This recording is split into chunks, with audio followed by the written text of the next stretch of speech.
The earliest conversation I had about Rogue Nation was with Tom when we were making Edge of Tomorrow. We were working on the script for that movie one night, and we'd had a very long discussion about story.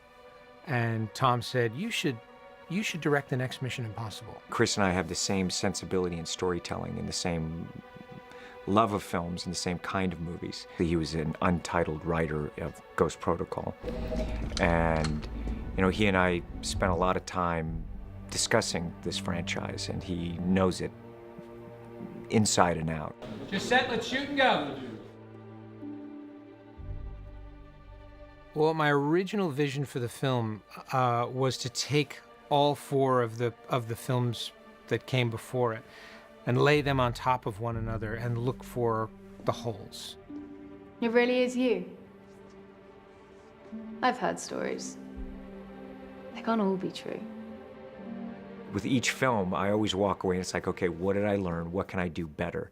And McHugh's very much like that. Earliest idea from the story is that we didn't want to have an internal rift in the IMF. It felt as though several of the movies had done that, and we didn't want to do that again. I'm afraid today is the day when the IMF's luck runs out. Story is king, and every shot has to forward that story and that narrative. So for me, always, it's what I love about movies. I love a good story. The evolution of the story and the characters ran on sort of parallel tracks. Ilsa started out with a different name and a different agenda. She was a very different character at the beginning. We're after the same thing, and I can help you. If you want to bring down the syndicate, you have to let me out. With the mission and storytelling, there are certain things that you can get away with, and a leap that you can make structurally with storytelling that the audience wants. I'm not interested in playing games, Brad. And I'm not interested in seeing my friends get killed either. So if I'm going to betray them, we're going to do this on my terms. The story itself was completely malleable. What we decided to do early on was we embraced this was an action film, and it involved very big action set pieces. So we started there. We started by creating the set pieces and rearranging them, saying, well, okay, we have this set piece. Is it better in the first act of the movie? Is it better in the last act of the movie? In a musical, the two characters are in love, or the two characters are, they're separated, and the drama seems very, it's very simple, but it allows that. And there's a progression of story with each number when it's done really well. I feel the same way with action sequences, and I'll sit down with the stunt guys and I'll tell them, we'll go through it, and Chris and I'll go through and say, this is the introduction of our character, and within this sequence, here's what I want the audience to feel. What's the story here? With every shot, every sequence, we want that kind of progression. We learned a lot on Jack Reacher about what it took to make a really effective car chase. And so Tom and I came up with this sequence that evolved from a car to a motorcycle. Then we let the trajectory of those action sequences determine what the characters' motivations were. And those motivations then started to give shape to the story.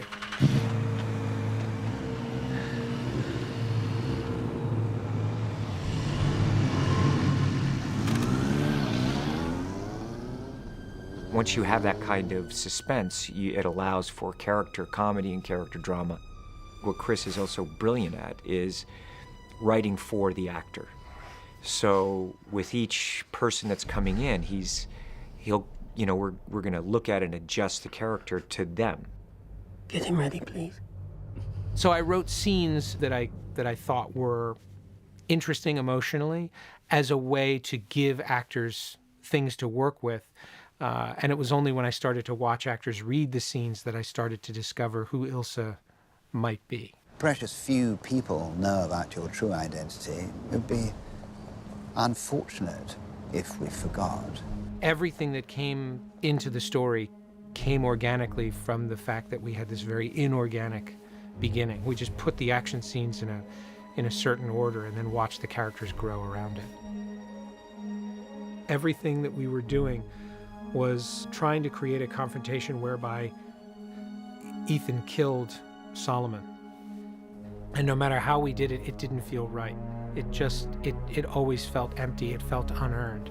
And there was a moment where I turned to Tom and said, I don't think we can kill this guy. And Tom thought for 1 minute about it, and he said, you're absolutely right, we can't. And so it went from Ethan hunting for the villain to Ethan drawing the villain into a trap. We're constantly rewriting and working. You don't know what's going to happen next. The movie is shifting around us all the time. Face to face. Just as you wished, Ethan. Just when you think you've got it figured out, that's what a mission movie's like.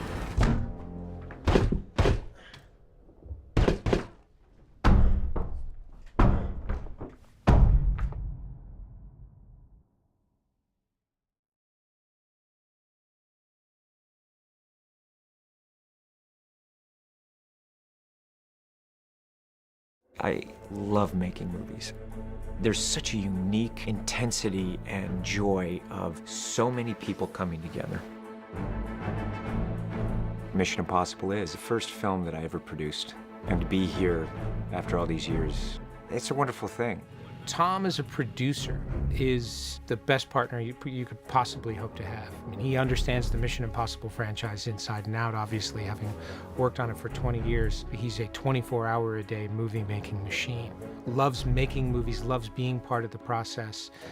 There's no place he'd really rather be. From our budget to our schedule to the physical needs of the movie, he's involved with it in every way. Always positively, always driving us forward, always keeping in mind the big picture of what the movie needs and making sure that everything we do shows up on screen. I make my movies for audiences. That's why I do it. They're always there for me. One of the things that I really push for early on is getting the studios to send me to Europe and send me to Asia and all around the world so that I can see, do I understand that audience? Are they reacting the same way? Do they have the same kind of response? Tom is always thinking about audience expectations of a movie, of a scene, of a sequence, and what would they like to see in the moment. Some people, they want the action, so we give them, the action is there, or they want the intrigue, or they want the journey of traveling to different places. So Mission has all of those elements. It has the twists and turns, so it's not just action, it's got story. A very famous movie actor once said to me, when you take ultimate responsibility for what's on screen and become a real producer, you can't afford to complain anymore about what's being done and what's not being done. And Tom has taken that responsibility. Mission Impossible 3 was the first movie that I directed, and it was because Tom gave me the shot. And I didn't know what I was getting into, and people warned me, oh, the movie star is the producer. That could be a real problem. It could not have been less of a problem. Tom was as aware of the process of making the movie, of what it needed, as anyone I could have imagined. Every day I felt that he and I were in the trenches together in this incredible way where we were both sort of pulling each other up this mountain. And he wasn't a movie star looking to do a vanity project. He was an incredibly focused, dedicated producer who also happened to be starring in the movie. You want to feel motion. The process for Tom and I tends to be one where it's totally chaotic, and yet we're the calm in the center of that story. Yeah, do you think it's funny enough? Oh, that's great. Tom comes to the process from a very emotional point of view, and I come to the process from a very analytical and very ordered point of view. Yeah, we check each other very well. Tom will say, this is what I want the audience to feel in a scene. Whoa. How would you best bring that feeling to the screen? Whoa. Are you okay to drive? I mean, a minute ago you were dead. What are you talking about? This is not going to end well. Tom is everywhere at all times. Not only is he being an actor and having to remember his lines, but his head is in every other facet of the production. There's the actor to support the director and support the cast and all the departments. How's that frame for you at the end? Working on films with Tom is really the best film education I've ever had. He's able to not only be in these movies, but produce these movies and make them his own. It's amazing to watch him kind of spot little bits and pieces around that he wants to change or thinks this should be this way, and then the bike goes it's an incredible position of control to be in. It means that you have complete dominion over your sort of art form, which is great. Get in! Go. What the? She tried to shoot me! It doesn't make her a bad person. Who is he? We're after the same thing, and I can help you. I knew, of course, that this was sort of Tom's whole franchise. I mean, he produces it, he helps edit it. He's always on set, even when he's not even shooting a scene. He's acting. I don't know how he does it. I like the shot. Let me practice it now and shoot. Tom is not only performing, but he's aware where we're going to cut, what continuity he has to bring, and you see him physically moving back and forth within a scene, calculating in his mind where the cut points are. Now, my question is, editorially, do you need a long enough match? He works incredibly hard and he cares passionately about giving the audience a great experience at the movies. And Tom will review every scene in the film and will throw up ideas and will bounce ideas around. He lives and breathes filmmaking and storytelling, and he's incredibly passionate about making sure that the audience have a great time when they buy their movie ticket and go to a theater to watch the film. This is better. That's a cool. He has a really firm grasp on what it is that makes the Mission film specifically Mission and not Bond and not Bourne and not something else. With any movie, we're taking that audience and there's a trust that I feel, and I want to hold them in the same way that I want to be on the edge of my seat when I'm watching a movie. I want to deliver that for an audience, and that is storytelling. Watching Tom produce this film is a experience that is about not settling and pushing yourself and everyone around you to do the best job you can do and to make a film that will surpass everything you've done before. And if we do our job right, it will entertain millions of people.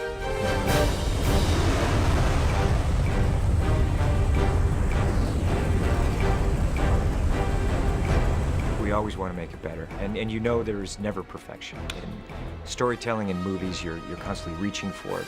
I'm just happy that audiences find these films entertaining as I do, and I really enjoy making them. Do you have your seatbelt on? Are you asking me that now?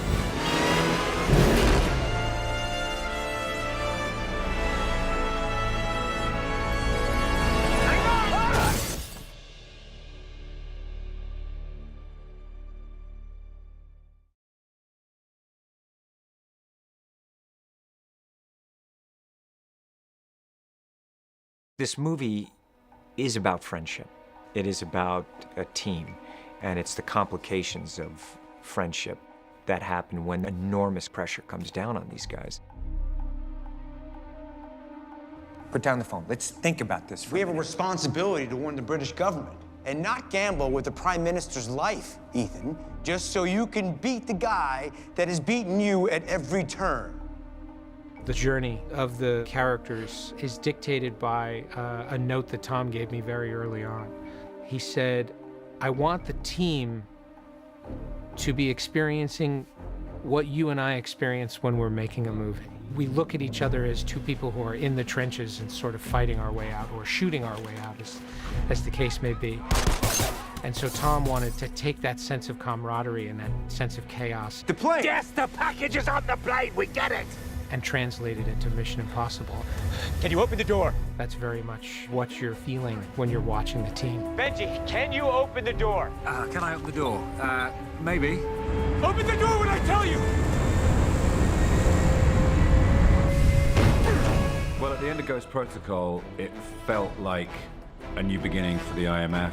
You know, the guys managed to save the world, literally, and we all went off on our various missions. Here, with this one, it seems things have changed rapidly, and the IMF has sort of become obsolete in a way. It's been severely questioned by the CIA, and Ethan's out there on his own on this crusade, seemingly obsessed. You know, he's evolved, Ethan. He is not necessarily fearless. You know, he's not a superhero. He's very human, but will go to any extent to help others and save his friends and to try to save the world. He loves his team. You know, he loves and enjoys what he does. I've always thought Benji is kind of Ethan's biggest fan. Ethan knew him as the guy he could take his broken computers to. It's great work, Benji. Then he knew him as a fellow agent. This is very exciting. And now they've been through some stuff together. They have a little camaraderie and genuine peril that they've experienced together. And so it's interesting to see that Benji has apparently rejected him at the beginning of the movie. Ethan Hunt is still out there in the field, and I am stuck here answering for it. We are not friends. Benji finds himself working for the CIA, but in the most mundane, boring job he could possibly have. He misses the field, and the draw of his old friend brings him back into action. The opera sequence was a sequence that was forcing Ethan and Benji together and really making Benji a conspirator in Ethan's unsanctioned operation. Benji's been out in the field for a while now, so he's a little bit more mature, he's a little bit more experienced, but he's no less Benji. You know, Benji's always has this sort of wild, wide-eyed kind of appreciation of what he does and the world he moves around in. What the? She tried to shoot me! Doesn't make her a bad person. I'm playing Ilsa Faust. She's a undercover agent. I would say that she is sort of a feminine version of Ethan Hunt. He meets his match. We knew we wanted to bring a woman into the story who was not a member of the team, but was somehow more of a foil to Ethan than somebody who was subordinate to him. And I was less interested in a romantic relationship than I was in a relationship between two equals. We've never met before, right? Follow me. What I love about Ilsa is that she has a kick-ass, mean, badass side and a vulnerability that we are trying to sort of entwine. Her character is mysterious and delightful and powerful.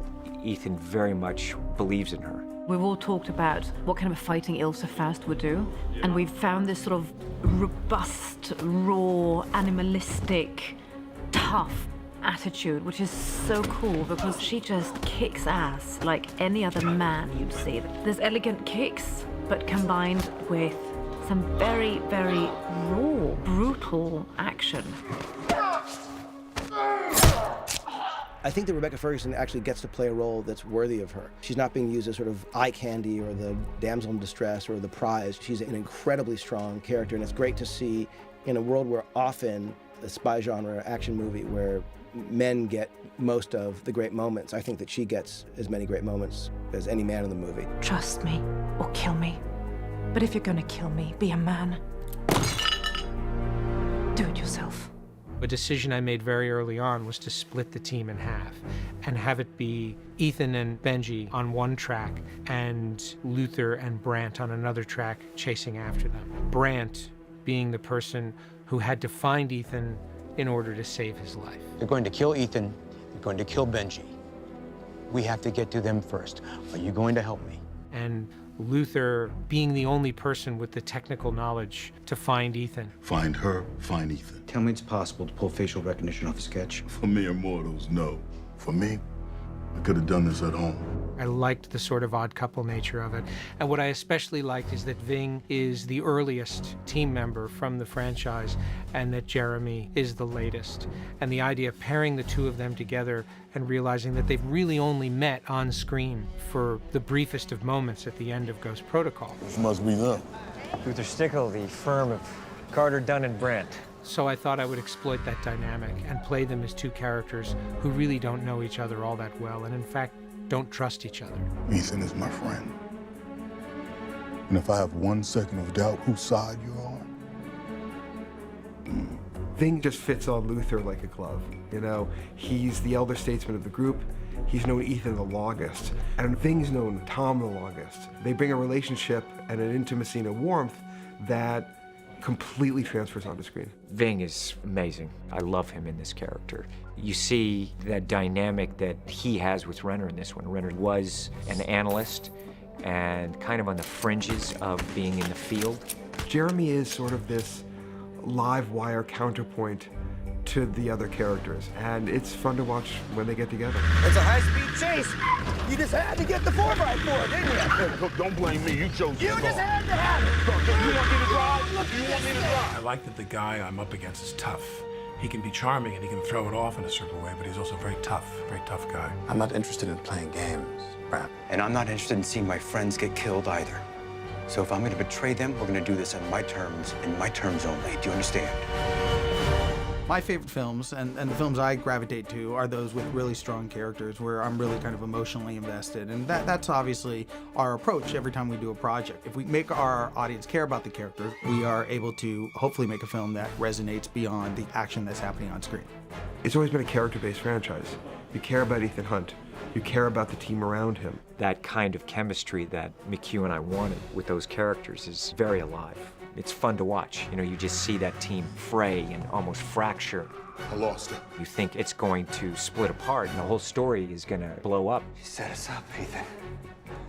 No, she delivered a message. She set us up! And that's a mission movie, just constant pressure down on these characters and how can they overcome it? And will they work together as a team? Will they figure it out?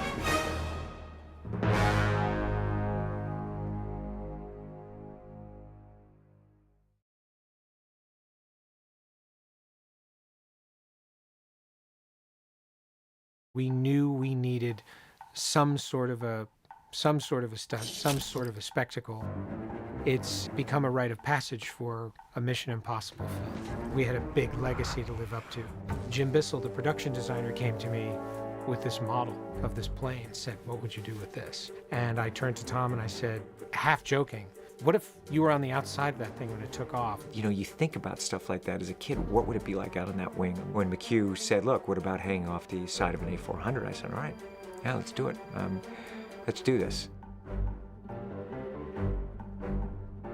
The biggest challenge was once you dream it up, somebody had to actually say, yes, you could do it. All the health and safety aspects that come into play, you know, you can't hang a multi-million-dollar star on the outside of an airplane and fly around. It became this question of how do you not just get the insurance, which I still don't know how he does that, but how much do you want to really risk the life of this person? Because it's very easy for all of us, you know, who are wearing sweaters, to say, okay, Tom Cruise is going to go hold on to the side of an airplane when it takes off. And it's another thing to be the person who's doing it. Tom really wanted to be on the outside of that plane, flying at altitude and hanging on. He really did. Airbus did not know for certain that the plane could structurally deal with what we were considering. We basically looked at you like you were crazy, to be honest. So we had to convince them. So from my side, it was a lot of drawings and engineering and a lot of talks and letting them trust me. 15 seconds to be in our key spot. You know, once we had their trust, they were so helpful. It was brilliant. I remember I couldn't sleep the night before. And I was thinking, okay, kind of just going through my mind, did we check everything out? We wanted that shot where, as it's on its climb, you see the Earth move away from you at a very high speed. So his angle of attack had to be very steep. There was an incredibly precise margin of error in the throttle. The plane had to be going fast enough to stay airborne, but it couldn't be going so fast that Tom simply would be torn off regardless of what safety measures we had. We had scleral lenses fitted for my eyes. I tested those because we were also worried, as the wind is blowing, if it could fold the lens over on itself, which would have been very uncomfortable and not so safe. The risk of any debris that was on the airfield, any particle that could hit me, even a small little rock, if it was sucked into the propeller and hit Tom, it would be traveling at the speed of a bullet. If that goes into my eye, it's going to go through my eye. And there was nothing to protect his face. It was going to be shot in the wintertime. It was incredibly cold where we were, and Tom was going to be wearing a suit under which he could not be wearing any sort of real substantial thermal protection. Then we're also concerned about bird strikes. As he came in, he hit an owl. He hit it so hard, you can actually see the feathers. We simply could not control the variable of birds flying in the path of that airplane. And if a bird hit Tom at that speed on any part of his body, that would have been the end. If I see a bird, I'm going to press up against the side of the airplane. And I never mentioned it to anyone, but I'm a pilot, so I knew what the exhaust was going to be like. You know, everyone's looking at all these kind of problems, and I thought this also could be a problem in terms of extended amount of time back there could be poisonous. I felt very confident with the team, with the pilot, and I feel very confident with Wade and everything. And that was a very ballsy thing for Tom to do. You know, to take off and rely on our rigging to hold a little bit of wire that said it should be rated for X amount. If we start taking off or taxiing, you guys can leave me in my slack mode. Like any stunt, anything could go wrong. I had one cord here, say that breaks. You know, those are the things you think about. If something went wrong, they can't pull me into the airplane. That's it. And then came the day. I was like, okay, this is really gonna happen. When you're doing any kind of thing, we have different levels of joking with one another to keep things calm and focused. When we're going through something like that, I just keep thinking about an audience, and I think about the shots, the storytelling, and you also want to focus in on performance. the engine started. The plane was on the runway, and I was looking at Tom through the camera, and I realized there was something I wanted him to do. I had to get out of the plane to go direct Tom. In order to do that, I had to walk behind the engines. It was very cold, and suddenly it became intensely hot. It's just the fuel was just this absolutely stifling wave of exhaust. You couldn't inhale. It was so foul. And then you walk between the engines and it was freezing cold again. And then walk behind the next engine and it was hot again. And pass through that heat barrier and there was Tom. And he's clinging to the side of this metal plane with his bare hands. He had hearing protection in. I couldn't see when I had the lenses in. They protected my eyes, but it cost me my eyesight. I was basically directing through pantomime. I finished giving him some direction and he said to me, "Don't worry about me." I said, "If I look terrified, if it looks like I'm panicking, just it's performance. I'm just acting. I'm acting. Don't break the shot, you know, I'll tell you when to break the shot. Just keep going." Because I also know everyone kind of, you know, they have their own quiet panic about it and you want to calm people down. I said, okay.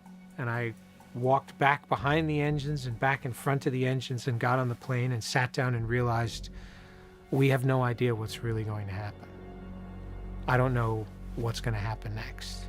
And with that, the plane took off.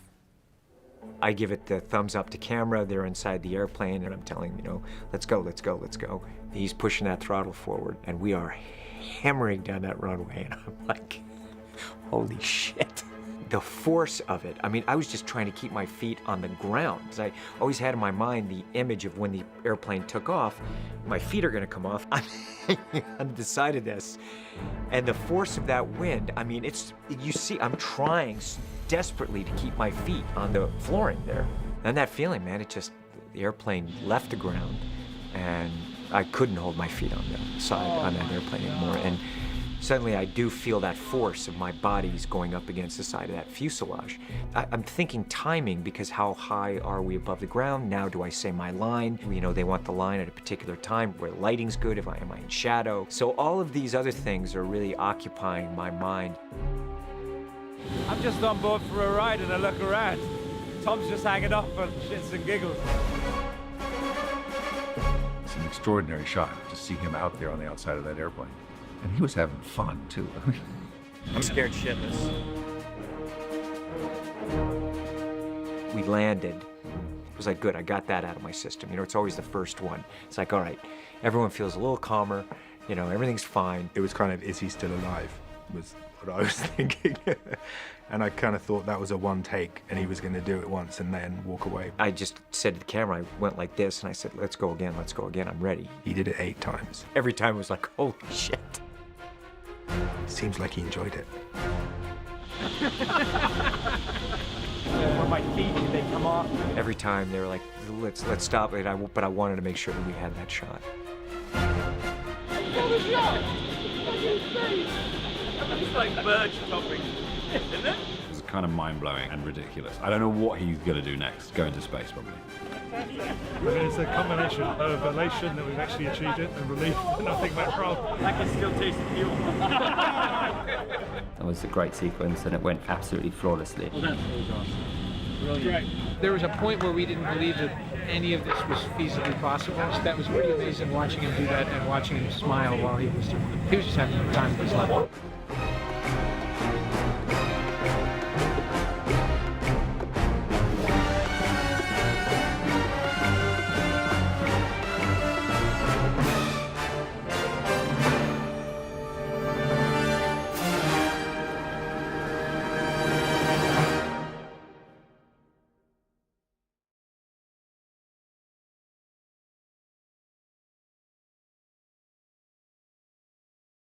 You'll have 3 minutes.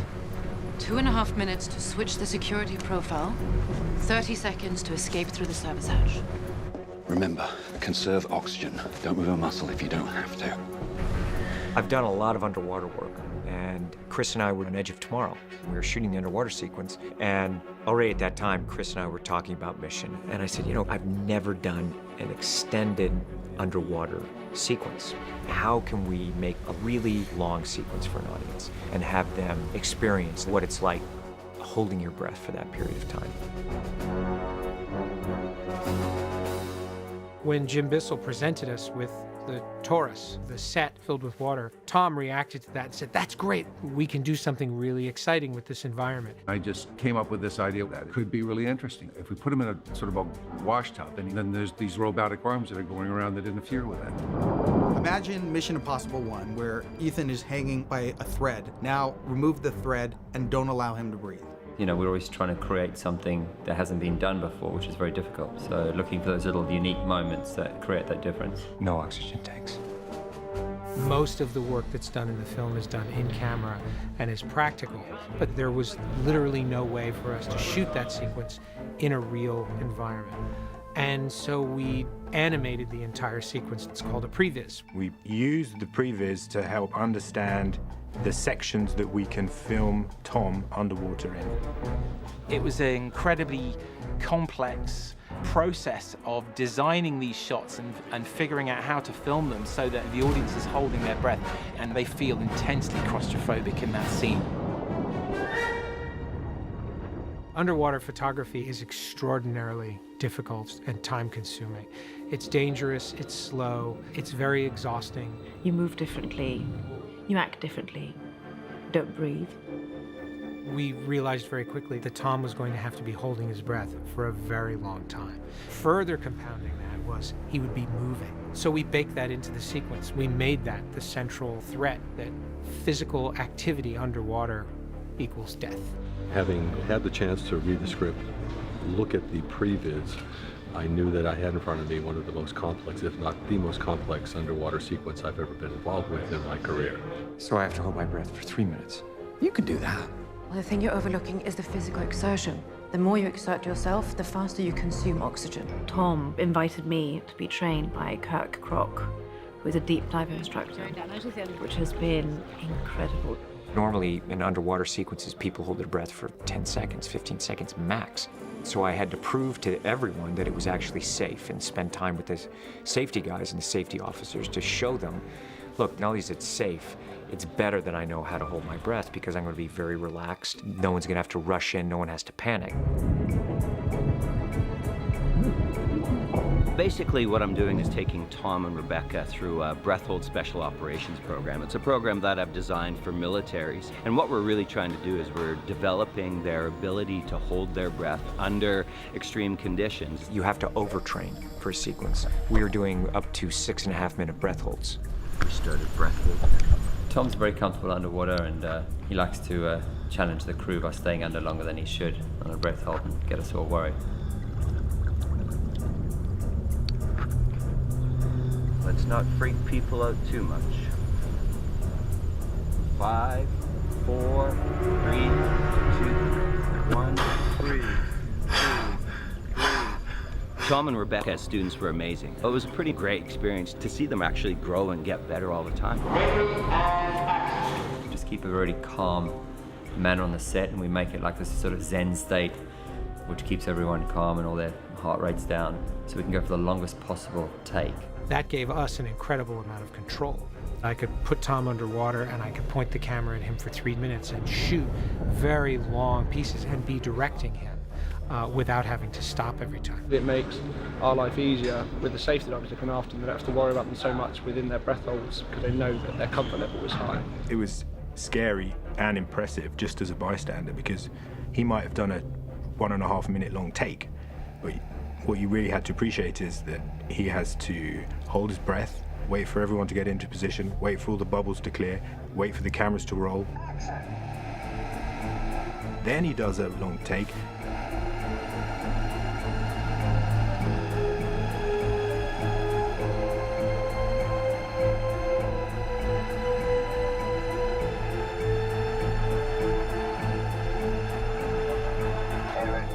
And then he has to wait for the divers to come back and give him air. Tom is very good in the water, so he makes my job a lot easier. I think Rebecca was more of a neophyte to this, but she embraced it wholeheartedly, and she is a trooper. She did take after take, no complaining. You got that? Rebecca stripping, getting into the water. I am underwater strapped onto things, and for some reason, I actually don't even question it, I just do it. When Tom does something, I can do it. That's my motivation.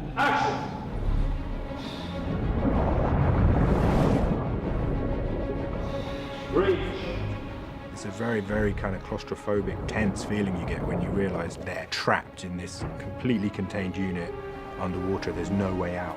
It's not only actually life-threatening, but it's exhausting. And he's doing it simply because he loves the idea that when this is eventually put into the movie, the audience will be holding their breath because he's holding his. There's no way that we ever could have pulled off that sequence without Rebecca and Tom having done the training and made that physical commitment. I have to say, it was really fascinating. I learned a lot about my body and how it works. And it was surprisingly challenging, more challenging than I ever anticipated. Thank you. It took everybody, every single person here to really get this right. I can't tell you how much I appreciate it.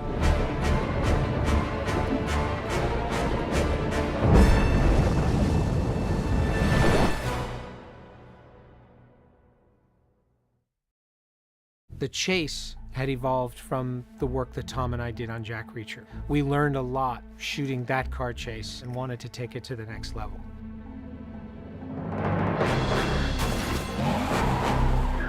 And of course, the next level for Tom was to do it on a motorcycle and to find a way to shoot Tom riding without a helmet at incredibly high speed. That proved an incredible technical challenge. How do you get interesting camera angles? How do you film this in a way that hasn't been filmed before? So the stunt guys and the SFX guys came up with a number of rigs. We had to build cameras that would allow you to be where you were on those motorcycles throughout the entire thing.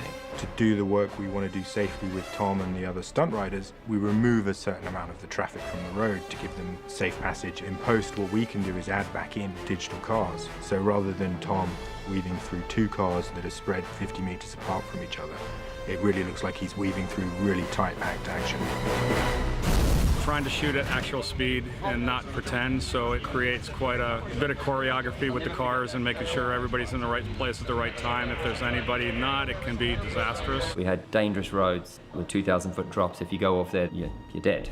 We also knew that we wanted a car chase component, and we had the idea of using a car as a weapon. I had a little meeting with Tom before the film, and I said, you know, because of the nature of the work we have on this, we have to take you back to basics, and I'd like to re-teach you so that the end result you come out 100% better than you ever were. He really embraced that. Every week we did a different track around Britain, and we went and trained him with drifting and all the driving stuff in the cars, and I mean, he really went to another level. I have to say, the way Wade set the car up and set the motorcycle up and the kind of training that we did, it was able to just take it to a whole new level so that we could do very extreme things with relative safety. We've got lots of action interspersed with various beats of comedy, with Luther and Brandt driving their 4x4, with Benji kind of reacting in increasing horror as he realizes that Ethan really hasn't got the faculties to drive the car safely. It is funny. There's no way you can not laugh at these guys bouncing around like Muppets in the car, banging their heads, and so we've had fun with that, with the horn beeping every time they bang their head on the hook, and it just makes that whole scene,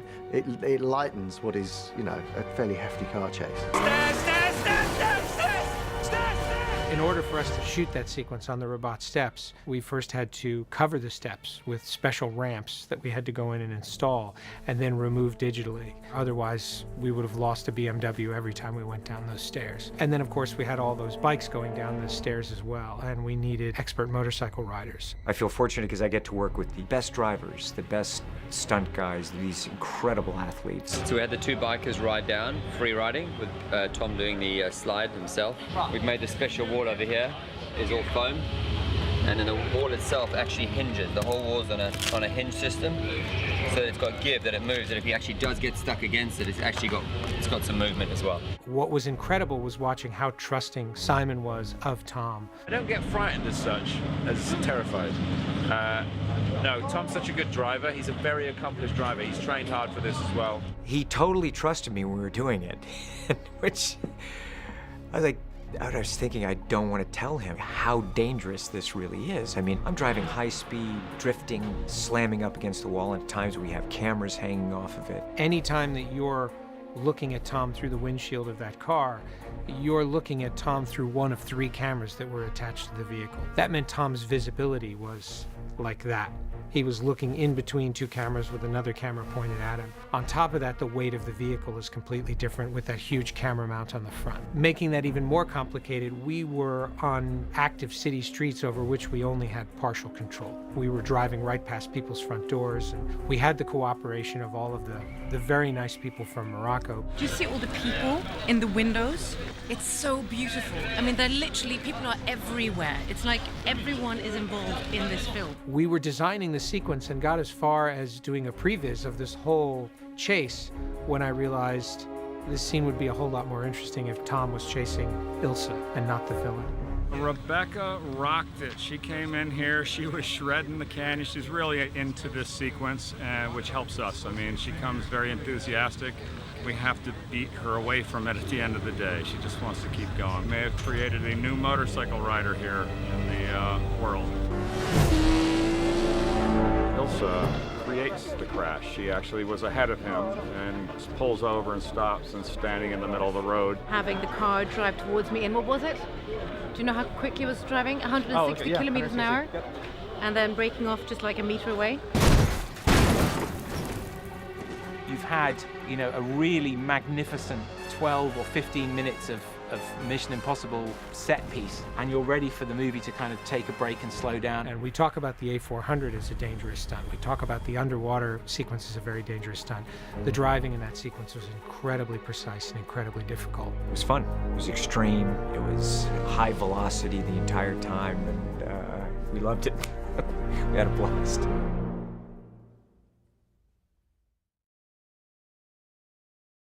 Would you like to watch a movie? Oh, no, thank you. Would you consider the Cinema of the Caribbean?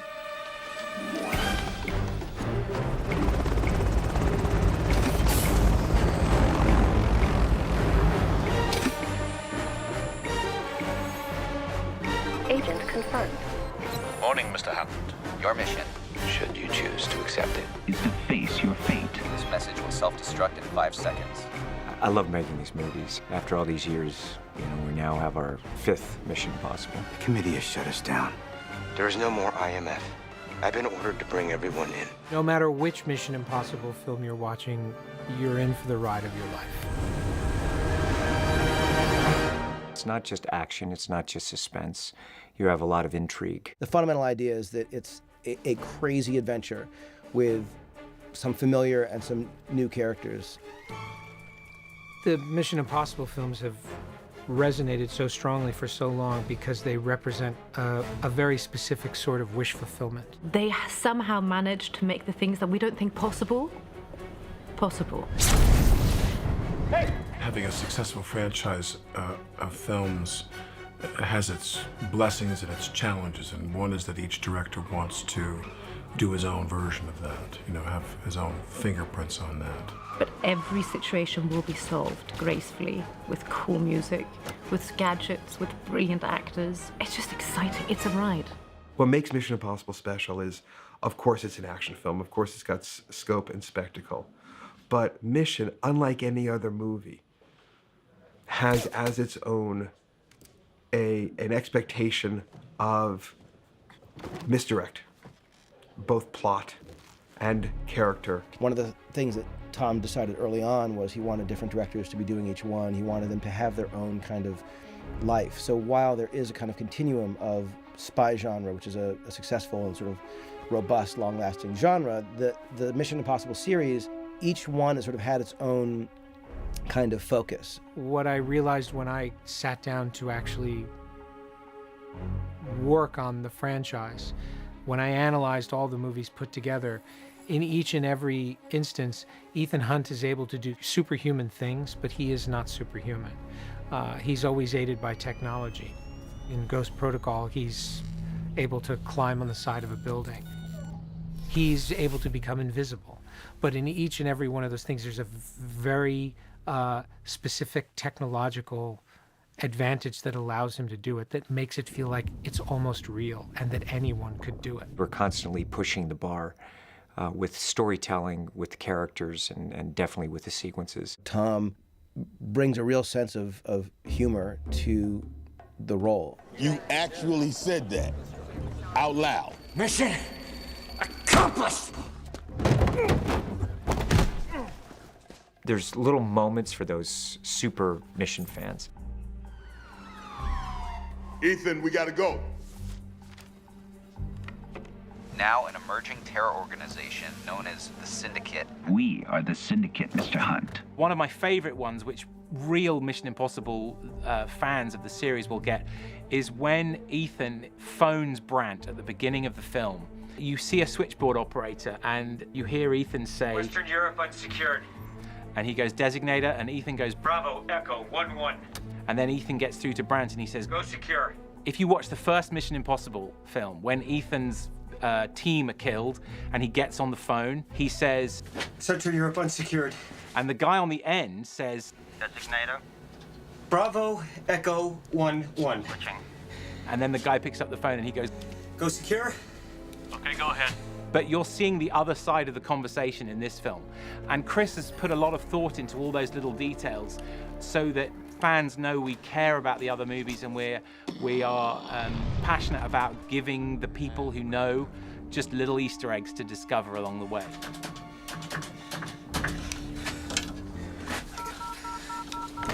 SATCOM 7. Central Europe unsecured. Designator. Bravo, Echo, 1-1. Connecting. This is Brent. Go secure. Okay, go ahead. This is Ethan Hunt.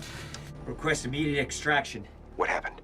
You know, when we do these films, there's no actual template that we have to follow. I mean, the fun of making these movies with Tom is that he goes to the directors and he says, you can do anything you want. Let's just try and have a heist in the movie. We're constantly trying to push ourselves and do some things that were different. In this case, we started talking about the underwater sequence. It really does feel like what I know Chris McQuarrie wanted to do, which is sort of have it be a little bit of a greatest hits version of Mission Impossible.